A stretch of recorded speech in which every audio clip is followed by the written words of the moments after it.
Carl Marcos Jr.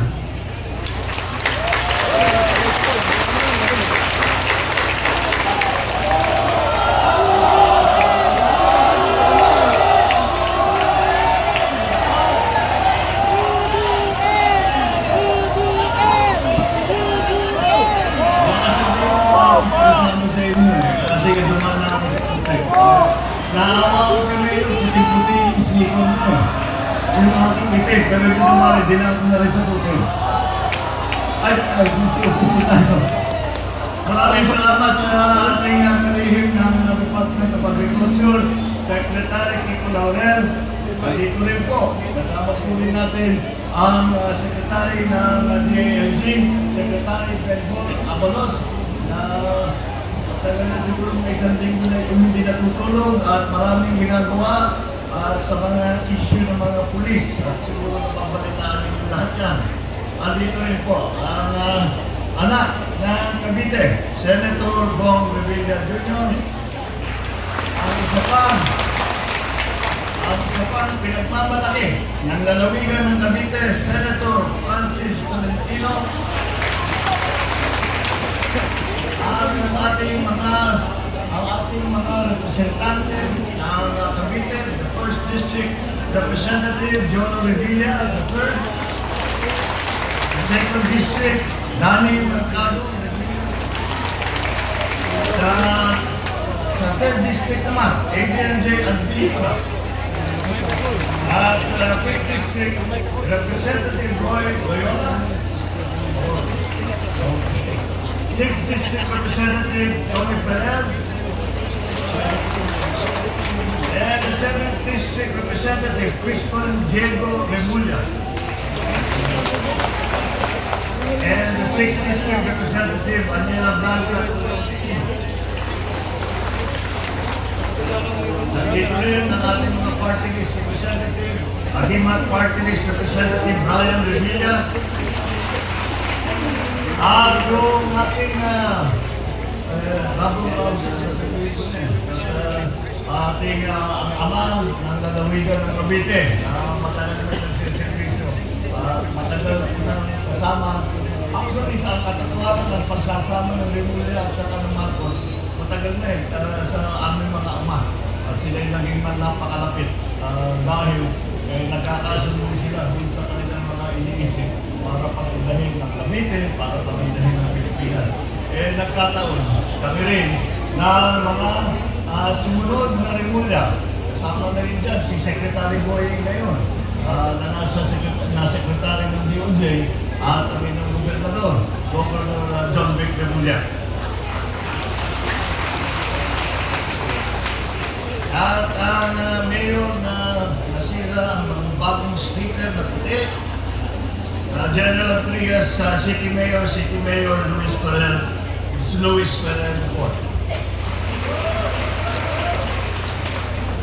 Dito rin po ang iba't iba na mga alkalde ng iba't ibang bayan na nagre-represent at sinamahan ang ating mga iba't ibang benepisyaryo na mga katanggap na ating hinahulan ng kaunting tulong dahil nga dito sa ating dinaranasan na kahirapan, na krisis at pabalik-baliktad na panahon. Kaya po, nandito po kami. At sa inyo po lahat, pinakamahalaga na nandito, hindi lamang kami mga opisyal, hindi talaga ang pinakamahalaga na nandito lahat po ng mga benepisyado ng mga mangingisda at saka ang ating mga magandang umaga po sa inyo lahat. Tayo po, magandang umaga po ang lakas ng ulan. Pero hindi na bali. Maalala naman ninyo, nung nakaraang 6 na buwan, tayo naman ay nagdadasal, sana ulan. Nasagot naman yung mga dasal tayo. Nakita naman tayo ngayong araw kasama ang ating mga kababayan mangingisda at kanilang mga pamilya dito sa Cavite upang mag-abot ng tulong na magpapasigla muli sa inyong kabuhayan sa gitna ng sunod-sunod na insidente ng oil spill. Ayon sa datos, mahigit 25,000 pamilya mula sa probinsya ng Cavite ang naapektuhan ng mga pangyayari nito mula sa paglubog ng 3 barko sa Bataan nitong nakaraang Hulyo. Mahigit 33,000 mangingisda ang naperwisyo ng nasabing trahedya. Samantalang mahigit 250 milyong piso ang nawala sa kanilang kita. Labis man ang epekto nito sa inyong lalawigan, ako ay naniniwala na sa tulong ng bawat isa, tayo ay makakaahon mula sa pagsubok nito.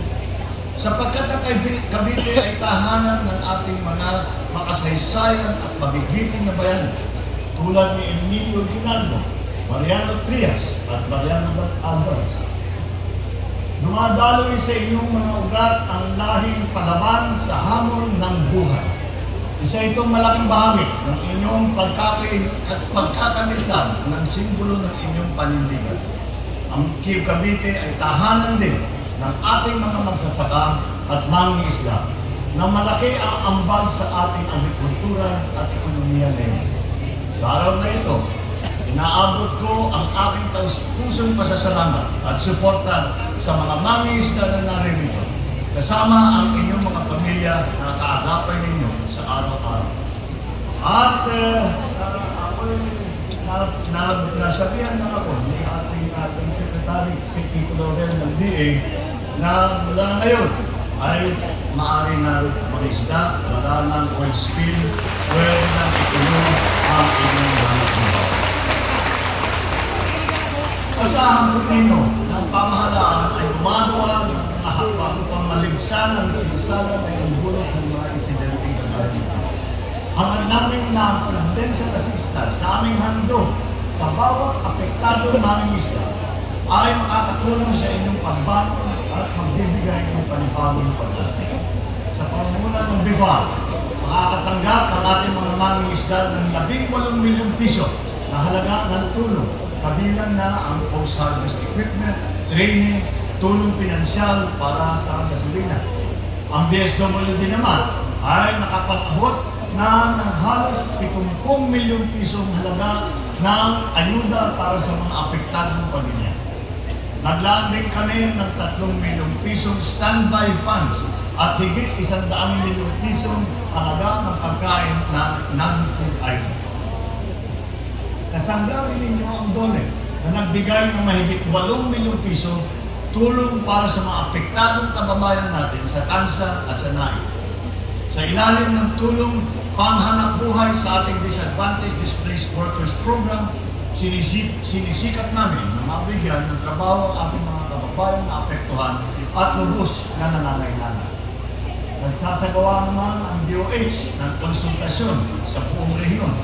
Patuloy din ang DOH sa rapid health risk assessment at water testing sa mga nasa nagtang lugar upang matiyak na ang mga residente na ligtas sila at maayos ang kalusugan sa kabila ng oil spill.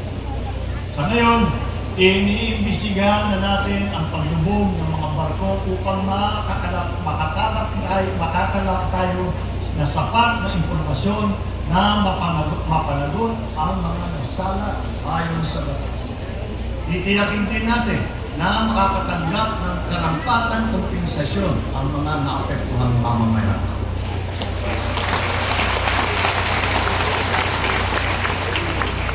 Masaya po yung binabalita na matabumbay na ang ating ipapigilan ang pagtatas ng langis mula sa mga barko ito, partikular ng Terra Nova, na hindi na ito makapinsala sa ating kantasan. Nasimulan na rin ang ating operasyon para sa tuluyang pag-recover ng langis mula sa nasabing barko at inaasahang matapos natin ito sa lalong madaling panahon. Ang estimate na ating Coast Guard kasama yung mga salvor ay sa kanilang pananaw, sa kanilang pagkalkula ay 2 linggo dayan ang tatagal ng pagsipsip ng langis doon sa barko. Naumpisa na ito mga 4 days ago, siguro mga 10 days na lang matitira. Pagkatapos ng 10 araw ay masasabi natin na isip-sip na lahat ng langis, pwede nang subukan na i-recover yung barko na yan. Panulutangin nila ulit at dadalhin nila sa ibang lugar. Kung meron pang natirang langis doon sa ating kukunin. Kaya naging maayos naman ang ating sagot at pagtugon dito sa krisis na ito. At marami namang tumulong sa atin, hindi lamang ang ating Coast Guard, hindi lamang ang ating DOST, ang ating DENA, kundi rin po ang mga international na meron mga organisasyon po na ngayon, mga NGO, na kapag may oil spill ay lalapit at tumutulong, tinutupan tayo kung ano yung mga teknolohiya, ano yung mga gamit na parang mas magandaan ang ating magawa. Kaya yun po ang ginawa natin. Kaya ang una namin inaasikaso ay na maging secure yung barko. Kaya yan ang inuna. Kaya lahat ng mga tumutulong, lahat ng mga lumalabas na langis, kaya nilagyan natin, kinuliran po natin lahat yan. Yan ang una. Kaya tumagal bago masipsip. Ngayon, nagsisipsip na tayo. Kaya ngayon, ayun na nga, umabot na rin tayo sa araw na masabi natin, maaari na naman na ating mga isda ay mga isda ulit. Patuloy naman ang ating pagkukunin at pag-aayos ng manhole at airbed sa Jason Bradley na kamilang paghahanda para sa ating refloating operation. Panungutan nila ulit. Isinasagawa na rin ang seawater siphoning yun na sa Bartong Mirola 1 kasabay ng pagtatakip sa mga butas ng katawan nito. Mga kababayan, kasabay ng pagbibigay namin ng tulong sa mga komunidad, asahan din po ninyo na patuloy ang inyong pangarap sa paghahanap ng solusyon sa mga problemang dinulot ng pangyayaring ito. Nagsisikap din kami na bigyan kayo ng panibagong lakas at pag-asa upang malampasan ang dalot na ito. Matugunan ang ating pangangailangan ng nakakaraming Pilipino at mapalakas ulit ang industriya ng pangingisda sa Pilipinas. Magiging kaagapay ninyo ang administrasyon ito sa pagpapalawak ng inyong kaalaman at kasanayan sa pangingisda at sa paghihikayat pa sa kabataan na makilahok sa pagsulong ng inyong sektor. Bukod sa bayanihang ating nasa sasiyahan ngayon, naway magsilbing paalala rin ng mga pangyayari ito upang bigyan natin ng angkot ng atensyon ang ating kapaligiran at mga likas na yan.